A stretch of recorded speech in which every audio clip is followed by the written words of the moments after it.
how many times have you seen good people who are solid clinicians, who are usually empathetic, good-hearted people who genuinely want to do what's best for the patient? You can see them turn cold, callous, angry, bitter, less caring, less empathetic, more prone to make mistakes. Welcome to Elevate, the gathering spot for first responders, their families, and the communities that support them. Hello and welcome back to the Elevate podcast. It's my pleasure today to have Dr. Douglas Gallo from Hudson, Ohio area and Akron and Cleveland EMS system up in that area. I'll let him explain where he's at for when he starts talking. But want to make sure you like, subscribe, and share. If you hear something during this conversation that resonates with you or someone you know, don't forget, hit that share button, get this information out to someone that you may feel helpful. Dr. Gallo, welcome to Elevate Podcast. How are you? I'm doing great. Thanks, Kyle. Appreciate the invitation to actually come and join you. I'm Dr. Doug Gallo. I'm an ER attending at Akron City Hospital in Akron, Ohio. We're a level 1 trauma center in the Akron area just south of Cleveland. I technically don't work for Summa Health. I work for U.S. Acute Care Solutions. So we're a third-party contractor that runs the ED at all the Summa facilities. The opinions in this podcast are mine and not those of representatives of Summa Health System or of U.S. Acute Care Solutions as corporate entities. Insert disclaimer. Fantastic. You're the first disclaimer I've ever had, but I get it. I totally get it. So now, just for better safe than sorry.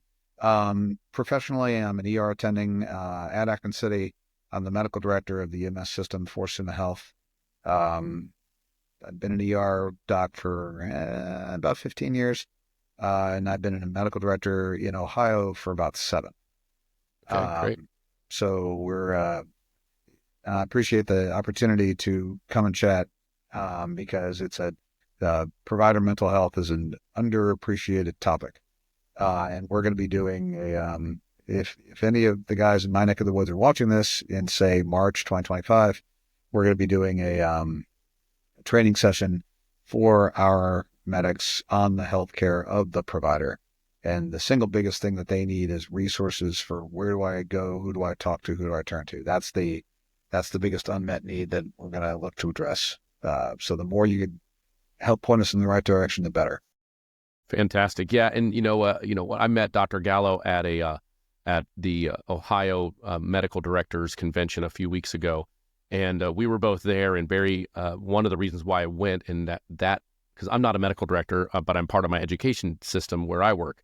And I wanted to, go and see what these talks were about. And the talk that stood out, I believe, for me, for sure, and that said, yes, this is why I want to go to that conference, was there was a physician there that had an hour talk about the healthcare and the mental health care of the first responder. And after that lecture, Dr. Gallo and I approached that physician and just to pick his ear a little bit more. And then that's how I met Dr. Gallo and mentioned that I had a podcast, and he, got excited about that and said, "Hey, can I share?" And I said, "Absolutely. I want everybody in the world to hear my podcast," because this Elevate podcast was started originally for a different group that I was dealing with, but I liked the name so much that I kept it and switched the gears to mental health for first responders. And I try to have as many different people on with different views and different stages in their mental health process, whether it's dealing with PTSD, overcoming PTSD. I've had people on that have had actually therapies that have worked that are different, that are not just talk therapy. So this is what the podcast is all about. So real quick, when it comes to the mental health of the first responder, what stage do you feel that you're at in the process of this? I know that my department, we've had what they call the Cortico app, which is an app that anybody can download to their phone. They can go and get service directly from the phone and set an appointment and even talk to someone in the moment if they need to. What stage do you feel that your department's at, and how much stuff do you need to be shown or talked about and shown other places that do stuff like that? Relatively preliminary. Okay. Some of our squads have kind of the designated mental health safety officer, the resource officer that you talk to. That's kind of, they don't walk around with a badge on their shirt, but everybody knows that they're the guy that you chat with. Sometimes they cover multiple different squads in a region. There are a couple of local fire support and safety office hotlines that we can call. But the biggest thing for our guys is, one, not realizing that it's staggeringly common and keeping it to themselves. And two, okay, I reckon I got a problem here. I don't know who to talk to yet. And so that's part of why I was hoping to gather as many resources, hotlines, websites, whatever, as possible, and reputable ones. We're not talking about one of those online, we match you with a therapist who kind of knows what they're talking about kind of services. We're talking about people who actually have professional experience and can relate to what these guys are going through. Yeah, I've noticed that too. A lot of first responders don't want, when they find out that they need when they realize that they need something and they need a guidance. I don't want to call it there, because so many times we as first responders, we shut down when that word is mentioned. So, when it comes to, but I had a friend of mine that I was talking to one day, and he opened up to me. He knew that I was in this space, and he's like, "I'm not doing good, buddy." And I'm like, "Okay, well, who do you want to talk to?" And he's like, "No, I just need more of this." And we were sitting at a bar at lunch, having lunch and a beer. And I'm like, "No, this isn't what you need over and over and over again. This is fine once in a while, having a beer with a buddy, but you need someone to help guide you through the system." And he's like, "Yeah, but I don't want just any therapist." I'm like, "Of course, because all of us first responders want first responder type of therapist or counselors, somebody that's been there, done that, been in our shoes." And there are those people out there. I do have some resources that I can share with you later on. I'll put them in the show notes, of course. There was a website that my chief and I found the other day, and it's fantastic. It has not just therapists or counselors that are for ex-first responders. I have a few of those that I've spoke to myself that I can share with you as well. But there was it's an actual vetted by I believe the firefighters union, the FI, I believe it's their union. Either way, it is vetted by the firefighters to support the first responder world. So those are important. There's a website called firefightermentalhealth.org, which is, I'm not sure if it's pull it up real quick. And it's basically, it's a bunch of, it's created by firefighters for firefighters. It's founded by the Ohio Association of Professional Firefighters. It's a division of the IAFF. And that's exactly the kind of thing that they're talking about. Most of these, and that gets into my biggest thing about. That's what they talk about that they don't want? No, that they do. They do that want, helps. yeah. That somebody that that's vetted, vetted for us, yes. Right, because that gets into my biggest thing about how I think we do, perhaps we shouldn't call it therapy, but how we approach the mental health of the provider wrong. Because when I was, before I went to medical school and I was in EMS prior to that, the big emphasis was on CISD, critical incident stress debriefing. Okay, so horrendous, terrible shit happens. Yep. And now we're going to sit you in a room in a share circle, and make you talk about it again. Right. Right after you saw it. They may not be ready for that. They may not want to do that. They may find it artificial. The best analogy I can give was, I was there on 9/11. And for the next 3 or 4 days, aside from going to organic chemistry classes about alkane combustion, talk about tone deaf, they would have us do these literal big circles full of people all talking about their feelings. And firefighters notoriously suck at this. Yeah. We are awful at this. Yep. And that, I don't think that's the right way to go. There's been decent evidence that shows that that's actually ineffective or potentially harmful. Talking to one-on-one with somebody that you trust, you mentioned the beer and a friend angle, but that's not a long-term solution. No, it's not. That'll help point you in the right direction. That, or like another one of my first responders called it coffee.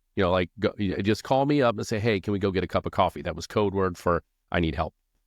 That's a great idea. That's a great idea. So you don't have to say "Hey, I'm having a terrible time," et cetera, et cetera. You can just say, "Hey, you want a cup of coffee?" It's like the passphrase for having a bad time. I like that idea. But then long term, you want to point them in a direction where they can talk to somebody who has some professional experience and actually help them work through those things. Yep. And that's exactly what I told my buddy. I'm like, "That's fine and dandy. This is going to be fine for today, but I'm going to get you somebody that you need someone that is not trying to shrink your head, but they're professionally trained to understand what's going on and guide you and walk with you through the process. Because one of the things that I am very big on is, the word stigma gets thrown around so much. We actually have a stigma for the word stigma now, in my opinion. And I've started changing the wordage to, I want to normalize the conversation around mental health. I don't want it to be awkward. I don't want it to be like, well, I've got this stigma and use that word. I want to normalize it. So when I did some training a couple months ago with my department, I mentioned that. I'm like, guys, gals, I want to normalize this. I want you to think it's normal for you to come up and be like, hey, Kyle, I trust you. I confide in you. I want to talk to you a little bit about help me guide me to some place where I need this help for blank, whatever it is, whether it's work stuff, home stuff, because as we know, home stuff actually 100% affects our work stuff. And I've lived through it. You lived through it. And we just need this normalization. And to go back to when you were back in EMS, so you started in EMS, that's what I gather. You started as a paramedic or a firefighter? I started as a basic in 2004. Okay, 2004. All right, so 2004, my daughter was born in 2004. I was still a respiratory therapist. I was not a paramedic yet. 2 years later, I became a paramedic. So I'm a respiratory therapist, worked in level 1 trauma centers, ICUs, all over the country. And but I remember back in 97 when I went to respiratory therapy school, and then once again in 2005 when I went to EMS and in paramedic school, nobody talked about our mental health in education, in the education process. What's your thoughts on possibly trying to do as much as we can to start getting this conversation, to start the normalization of the discussion about mental health inside of our schooling of our EMTs, our firefighters, our police? Well, that's precisely why we're doing this thing next month, because we're doing it in the same slot that we do regular CE for trauma care and stroke care. And, last month we did end tidal CO2 and then there was run review and stuff like that. We want it to be just like the way you drain a demon like that of its power is you normalize it. Like you said, you make it routine. You make it ordinary. You make it equal. And so the analogy I use is I've been talking to patients for years about all the horrendous, crazy crap that happens to them all day, every day. So I can talk to you about your bloody diarrhea and that time you fell down the flight of stairs while drunk, and then you stabbed that guy, and then your dog got blown up or whatever. My second day of medical school, I was at a fireworks explosion where 9 people got incinerated. And I mean, actually incinerated, like black char, unrecognizable, 4 of them KIA, 5 of them flown, all of them died. That is nasty. We're allowed to talk about that, but we're not allowed to talk about the cumulative micro trauma that happens over years and years and years of seeing that sort of thing. Why not? It's somehow Exactly. talking to you about, about cancer or about heart failure or about stroke or about alcoholism. That's okay, but it's not okay to admit that they're human beings, not machines. And somehow, if you do admit that, you are weak, you are defective. They need to call in a shrink from points unknown and fix you. That somehow that's sort of a line in the sand that we don't cross because, well, we don't talk about that. Why not? I talk about all kinds of other stuff that's not nearly as damaging. Yeah. And that's part of my job, and they pay me to do it. Well, and you talked about the micro traumas and those vicarious, like, so when you have a patient tell you what happened, and if you're any form of good clinician, you have empathy for them. So you bring some of that on. It may not be a big drip where it actually happened to you or someone you love, but it's a drip. And what I talk about all the time, no matter how big your pool is, if you put enough water in that pool, it'll eventually overflow. So, how big is our cups or our pools or our jugs of water that we're carrying around that these incidences can take part of, and eventually everybody's spills over. So we need to have this normalization to be able to function highly as paramedics, as firefighters, as police officers, as physicians. I've had a couple of physicians come up to me and say, hey, I heard you talk, or I've heard your webinar, or you're not webinar, but your podcast, and man, I'd love to talk to you sometime. I'm like, absolutely, and so no one is immune to the effect of something bad. No one. You're not, like you said, we're not robots. We're not meant to be robots. And honestly, when I look back at when I had my incident, I 100% feel that I was just as tough that day that I was on the day that my wife asked me for a divorce, when I said, okay, let's take a little bit of time and fix this. Let's take it slow and figure it out, right? So one of the toughest times I think I've ever been was when I asked for help. And I think people need to hear that from people that see someone that's a success in their field, who have multiple avenues of medical background. You have a couple, I have a couple. We've seen, I've seen some shit, people say that kind of stuff, and we have. And when we can say, hey, listen, we need to normalize this and discuss it in a way that says, okay, I know it's there. It's not bugging me right now, but it could be, or this next thing could overflow, or 5 years from now could overflow my cup. And I need to know the tools and the mechanisms where I can say, hey, yep, I feel a little funky. I don't feel right. I just need some guidance. And I think that's what a big part of it is. I think one of the things that kind of, if people understand why you want them to do what you want them to do, it's a lot easier to actually get them to do it. Right. So we tend to use, when it comes to education, at least for my guys, we tend to use data as much as we can. So, one of the stats that blew my mind the other day when I was looking into this, I was talking with Dr. Capenza, who actually gave the original talk at the Ohio MS conference that we're kind of expanding on now, is a rate of exposure to traumatic events in your average firefighter about 200 times greater than the average citizen. Or you put it another way, when you talk to a politician, fire and EMS and police officers, first responders generally are their favorite sort of chewy toy. And they talk about, well, every day they risk their lives, like soldiers, for example. Same thing. Different circumstance, but that's the analogy that's used. They're risking their lives every day to save you. They're running into a burning building. They're at the side of the road in a car crash. They're taking care of somebody who has a heart attack. They're, doing XYZ things, and these are heroic and brave things, and they're risking their lives in a snowstorm or on the side of a busy highway, etc. The reality is they are 3 times more likely to kill themselves than they are to die in the line of duty. Alcoholism, guns, drugs because they understand them. Yeah, and they know the limits. Yeah. Right. That's a really common avenue.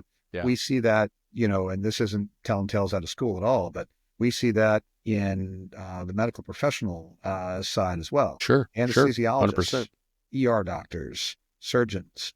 Well, I give fentanyl every day. I give ketamine every day, so I can handle it. Yeah. And a little bit becomes a lot. And we normalize sweeping it under the rug.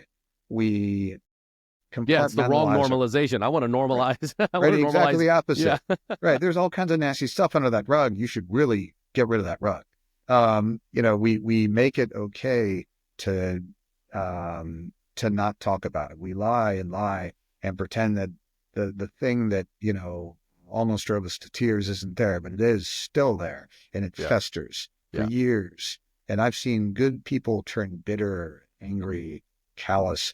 And that's one thing I wanted to mention when it comes to the care of the patient, because you mentioned earlier, I like your analogy of how many drips in the cup. Eventually that spills over into your empathy. For sure. Yeah. It's compassion fatigue. Yep. Exactly. How many people have you not seen? How many times have you seen good people who are solid clinicians, who are usually empathetic, good-hearted people who genuinely want to do what's best for the patient?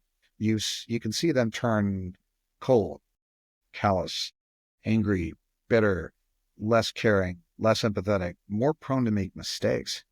That's another thing that we don't talk enough about. If you don't care, if you're not seeing them as your mom or seeing them as your grandma, and you're, who cares what happens to that guy? Screw this whole industry. I can't do this anymore. I'll just do one more shift and then I'm out, I swear. And they keep telling themselves, right? You make more and more errors. You are more and more prone to underestimate, under triage, under treat. And and be dismissive, snap judgments that can lead to assumptions, which lead to clinical mistakes. If you are yourself not at the top of your game because you're so burned out that you don't care anymore. Yeah. Well, in that whole concept of burnout, during the lecture that I created, one of the things that I talk about in my course, I show the video of that burnout, the classic case of the burnout. A lot of people don't see the earlier video of the EMS that dealt with the man that was upside down on his cot and suffocated. If you watch the whole incident, you go, oh my gosh, look at those two medics. Or two EMTs. They are done. They're whatever. If that was a frequent fire, you can tell from the earlier part of that video, it is the classic example of burnout. They don't care. There's no empathy. They even say some snide remarks, and they're in jail now. And that's the mistakes that people can make if you don't have the ability to stop to avoid the burnout that can happen. And that is one thing that bears mentioning, because we did a CE session for my guys a couple of months ago on ketamine. And then we kind of got into the medical legal implications of ketamine. That case was not only national news, but the two medics who were, I should have had it pulled up. I can pull it up if you're interested. But I have video from inside the courtroom, where they were on trial. And to my knowledge, this is the first time I can recall, short of actually doing it themselves, where two paramedics were not charged civilly, but criminally. It was the first time I can remember two pre-hospital providers convicted of murder.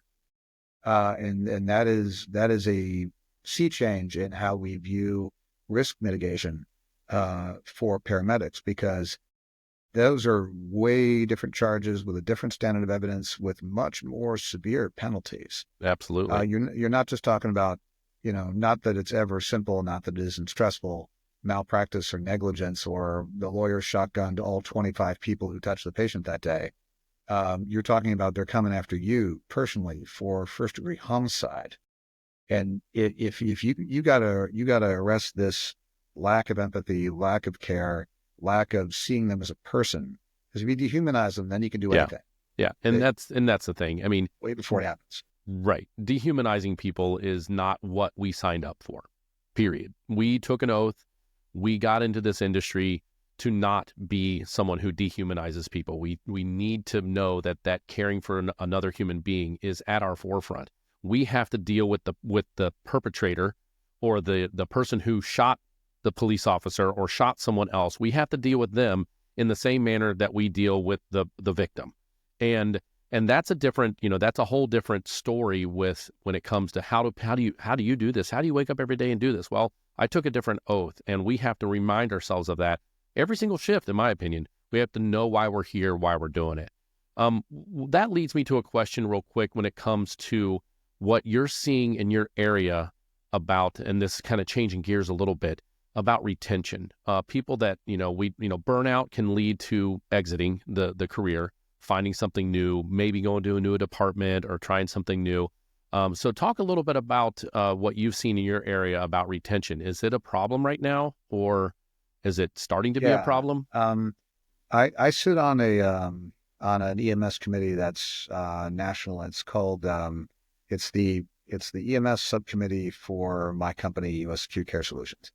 And I'm lucky enough to learn from medical directors all over the country and we've talked about this retention everywhere, Texas to Colorado to California to Ohio to Virginia, across the nation.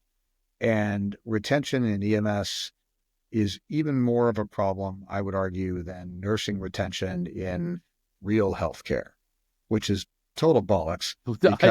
I know. I'm part of the healthcare system, whether I'm a paramedic or respiratory therapist, and I tell people that all the time. Exactly. We're the tip of the spear. www.IamNotAnAmbulanceDriver.com. Right. But is that an actual place? I'm going to go buy that right now. Yeah, I'm not sure if that's the website anymore, but there's a webcomic about first responders for first responders called IamNotAnAmbulanceDriver.com. And it's kind of the Far Side cartoon style, all the goofy stuff we see. Anyway, point being, after talking with these other docs, there is, everybody knows about the sort of the Great Resignation when COVID happened. COVID came around and you had a combination of pandemic with no available cure at the time, with a large swath of nurses who were a little bit older, with decreased benefits, the rise of travelers, locums, and general lack of disengagement, plus a non-zero fear and danger of the actual illness, led to a massive nationwide nursing shortage, except for some reason the state of Florida. They were like the lone exemption. And, and that started expanding to a lot of industries as everybody started working remotely, working from home, telecommuting, getting people back into the office now is actually really tough. Sometimes it's just more convenient and easier to be at home. They called it the Great Resignation. And we are still fighting that. We're still trying to recruit like mad. We're training nurses and starting to put nurses into the pipeline as early as high school. Imagine that, having to go out and invest in high school kids so that one day they will finish high school, then they will get some college, then they will go to nursing school, and then they'll be your nurses 6 or 8 years from now. You really got to be desperate for that. And recruitment and retention and turnover in the pre-hospital world is even worse. That, just for some context there. A chunk of it is burnout. A chunk of it is retaining medics in rural areas where the pay is not as good, the calls are not as severe, the volume isn't as high, the benefits aren't as good. Volunteer paramedicine is gradually dying. And, to keep up with the CE structure that my guys use for free, for fun, for your own education in your spare time, that's a lot to ask. That is. That's a lot of time. That's a lot of risk. And that's why across the country, you're seeing, volunteer fire departments, for lack of a better word, dying. They're being phased out by paid departments. And even those departments have retention issues, whether that's burnout, whether that's pay and benefits, whether that's, and don't get me started on the interfacility transfer companies. Yeah. Because they get paid even less. They have even more retention, which then, if they don't have enough crews to staff their units, then you as a hospital system can't discharge your patients, which then causes patients to board in the ED, which affects ED crowding, which then does three things. One, patients in the waiting room get backed up, so they get stuck. Two, the patients who are boarding, waiting for beds, get dissatisfied, which causes the nursing ratios to be 4-1, 5-1, 6-1, 8-1 in a medic free floating next to you, 8-1. And then the third thing that happens is all the paramedics who are coming in with the ambulances get stuck on the wall because all the patients who are boarding, waiting for beds are still there. So you can't have their beds. So you're all stuck on a wall, which drives the paramedics insane, which makes them frustrated and leads to burnout on their part. It is all interconnected.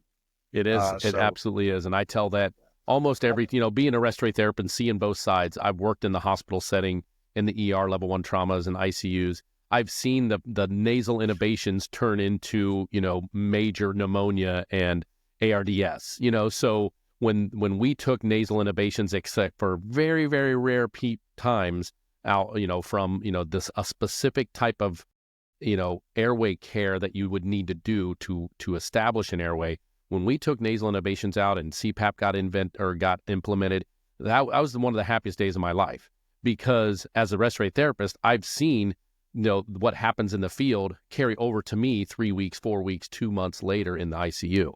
And I do that every time I train on something that's bigger and a bigger cause and a bigger reason, sepsis, those kind of things. I let my guys and gals know. I say, listen, we are healthcare. We are the first line of defense, like you said, of healthcare. We need to care about what is going to happen to this person, a month from now, because that helps them get discharged for what we do in the beginning.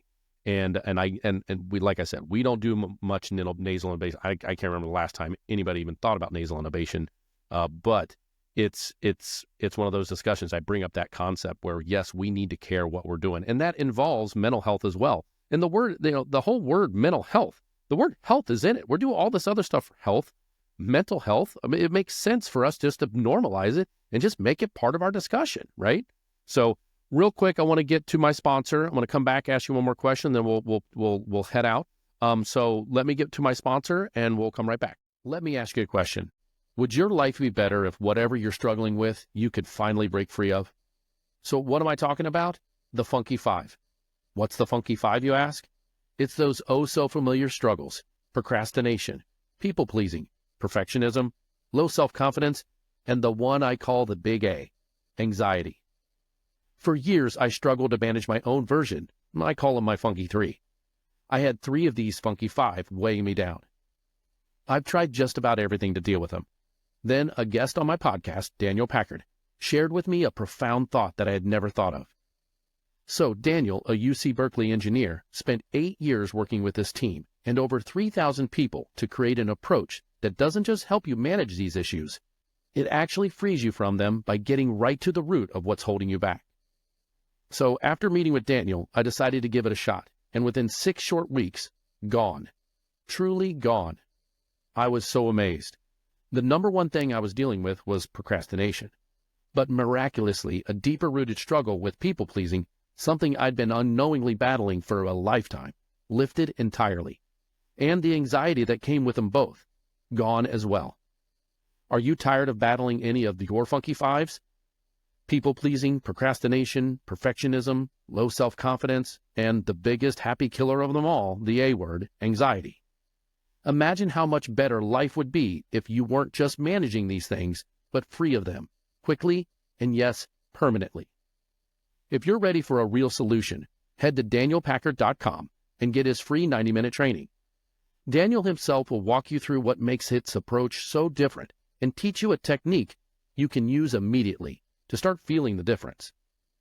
So if any of the Funky Five, or maybe your own version of the Funky Five, are holding you back, don't wait. Visit danielpackard.com. You can truly get results and start living the life you want.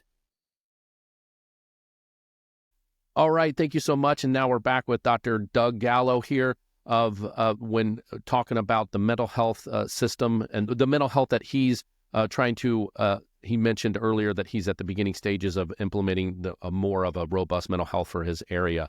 So one question I had that we wanted to make sure I got to is, when it comes to all the stuff we talked about, what do you feel is your biggest challenge? Resources. Resources. Knowing where to point the guys. If they for say mental health. Okay. For mental health. Okay. Hey doc, you mentioned you want to get coffee. Hey doc, I got a problem. Hey doc, I got a question. I don't know who to talk to. And that's because that I think is the biggest thing. My nightmare scenario, and we've had this happen without mentioning the specific departments or specific names, to several providers left on their own for a little too long, and nobody knew what was going on because nobody knew what to look for. I'm going to take care of that. But they didn't know. The second part is nobody knew who to talk to, who to reach out to. Hey, I'm having a bad time. It's 2:00 in the morning. This whiskey tastes really good. And I can just drown all my problems in it. Oh, there's my Walter over there. And you can imagine where that might go if you're in a dark enough place. How do I connect them with the right people at the right time to arrest that possibility, to prevent them from going down into the realm of self-destruction or self-harm? Well, and one of the things that we offer, of course, and you mentioned it earlier, and a lot of departments have that resource officer, that team that is the resources for reaching out to for any kind of support. I mean, I reached out to mine. My son needed some help, and I was like, hey, where do we go to get family member help for stuff? And I went to that person. One of the things that I've heard, sometimes people don't feel that team that is put together is someone they want to approach. I mean, different personalities and whatnot. So what I've actually talked to my guys and gals about, I said, okay, that's fine. There's not someone that you would, I don't want to say the word trust, but someone you wouldn't want to confide in on this list of people that are trained for providing these upfront, these options. So how about the people next to you, left and right in the truck? How do we make sure that those people are the people that are the ones who actually go to first, like that you're with them every day. Let's get some training out there. And I know that you're going to be having this big push in March with your training. One of the things I urge you to do is have some sort of education around recognizing the other person's issue and being able to normalize that conversation and normalize that with that person to say, hey man, you just seem a little off. What's going on? I mean, you don't have to sit here and spill the beans, but I just know that you're off. How can I help if there's anything to help? But approach it in a way that the other person sees that they care and sees that they want to be able to open up. You mentioned you may not jive with the people on that list that you go to for help. What list are you referring to, and how did you find it? Our list is we actually have like through our CIT training. Once you're through CIT training in our whole entire county, we have other agencies that go through CIT, and from that, once you have your CIT, you can go to basically you become a peer support team, and so it's our in-house peer support team that we had put together.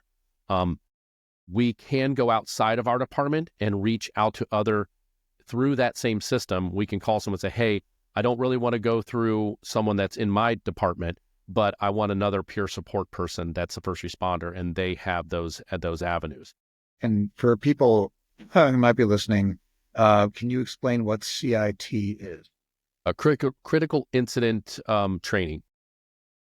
Which basically does, it's meant for both sides. It's meant to de-escalate an actual situation. In our area, the police actually, a lot of the police officers and law enforcement are the ones that run it. It's for the in the moment situation with a perpetrator or a patient, but it also covers our end of stuff too when it comes to our own self-help. Cool. Well, I need to go looking around and see what's in the region here, because I know that some of our squads have a designated person you talk to. Some of them don't, and anybody who doesn't, I want to make sure that they get it, so that they can. I don't want anybody to be left behind or left without a resources to throw on top. Right, and this is something I put out there, and I'm a firm believer in it. And my name is so recognizable, Kyle Goodknight. You type it in and you spell it with the K in the middle. And even if you go to kylegoodknight.com without the K, you're going to find me. If you call me and need help, I'm going to do everything I can to help you. I've heard so many people that are in this space that are willing to do that. And that is something that I've always been able to provide for people. I've had people come up to me at work and say, hey, Kyle, I know you went through an almost divorce. What did you guys do to right the ship? Okay, let's sit and talk about it. Tell me some more about it, And I've had other people call me and say, hey, I'm not doing great. Can you point me into a direction that someone deals with us specifically as first responders? So that is out there. So if you don't have someone on a list that you have, or you have that person to go to, and you're listening to this out there, know for a fact, I am sure Dr. Gallo would do the same thing. You get a hold of him and says, I need help. We want to help them all. I have never been anywhere in the country where someone didn't need help and I didn't do it. I was in an airplane over Las Vegas on the way to the national championship in Arizona. We were 30 minutes out of Las Vegas, and here's a gentleman not breathing in a chair, and I recognize him, and I screamed for help. I grabbed him, I put him on the ground, I started doing all the stuff that I do as a respiratory therapist. So the people that take the oath, like Dr. Gallo and I, we are helpers. We are willing to help you. Call us if you need it. Get a hold of us. Send us an email. Or, quite frankly, the hotlines. The hotlines are amazing now. We have the 988 now for prevention hotline anywhere in the country. So we have those numbers, and we'll put those in the show notes as well, that if you can't get a hold of someone, you can be anonymous and get a hold of someone. Don't hesitate to reach out for help. Be tough in that moment. That's the toughest you can be. Be tough and save yourself. And the website for that is http:988lifeline.org. Our website. Awesome. I'll make sure I put in there. And you can call, you can text, you can chat. There's even a deaf and hard of hearing option. Or just 988 on your phone. And that's a 24/7 mental health crisis line. That was probably one of the single biggest things and best innovations in from emergency care in a long time, because I'm in Summit County, and we're blessed with a large volume of public health and crisis care stuff that we have a lot of resources we can call on, all the places we can go. Not everybody does. Not everywhere in the country does. Is it okay, Kyle, if I refer my guys to your podcast website? Absolutely. Should they want to just, should they find a topic that might be interesting to them? Absolutely, 100%. And the really cool thing, when I give you this link, and you can click on it in the show notes as well, I'll put it there. One of the very cool things about the service that I use for my podcasting, when you go to my overall podcast page, there's a search bar at the top. You can type in and see if I've discussed whatever problem or topic that you want to research. If you want to talk about dreams, like, hey, I had a bad dream. I had a guest on one time that talked about dreams. You could type in the word dream and go to that part of the podcast, and it'll take you right to that area, and you can listen to it. If you want to research TMS, which is a type of therapy out there for magnetic resonance, and it's actually like a baseball cap they put on your head. It's like this. I've had a guest on there before. We talk specifically about TMS. You could go, oh, okay, well, or if you've heard about other therapies, I'm getting ready to have somebody on for ketamine therapy for mental health and PTSD. And you could type in the word ketamine. It'll probably bring up this episode because we mentioned it and I just said it out loud. But my engine that I do my podcast through will scrub our words, 99.8% accuracy of the words that come out of our mouth. Me that prior, son of a gun. So you can actually go to that search engine, type in whatever words you're looking for, and see if we've covered that topic before. And if we haven't, that's when you click the contact Kyle and say, hey, I want to talk about this topic, or hey, I want to know more about this topic. Can you do about that? Don't hesitate to interact with my podcast inside of the YouTube notes, inside of anything where it comes to sending us messages, emails, whatever you need to do. If you want to hear more about something, please, please, please reach out to me and let me know what you want to hear about. I will find someone. I've got a lot of resources now through about a year worth of doing this podcast thing for several different areas, and I can find someone to talk specifically about a topic that I may not have covered yet. So, and I'm always looking for new topics. So, well, with that being said, Dr. Gallo, thank you so much for coming on the Elevate podcast. I hope this helps your listeners or the people in your area that you turn this on to. And if anybody wants to come on in your area and speak of their own success stories or what have you, I'm always open for something. I'm always willing to hear someone's idea about a new podcast that could help someone. Any last? Thank you. Yeah, sure thing. Any last things you want to mention? Nope. Thank you so much for having me. It's an under-discussed topic. And the earlier you sort of turn the lights on in the dark room, the easier it is to find your way out. I like that one. We don't. That's a good takeaway. Thank you. We don't talk about it enough. And given all the crazy, head-scratching crap that we do on a normal day, that's totally fine to talk about.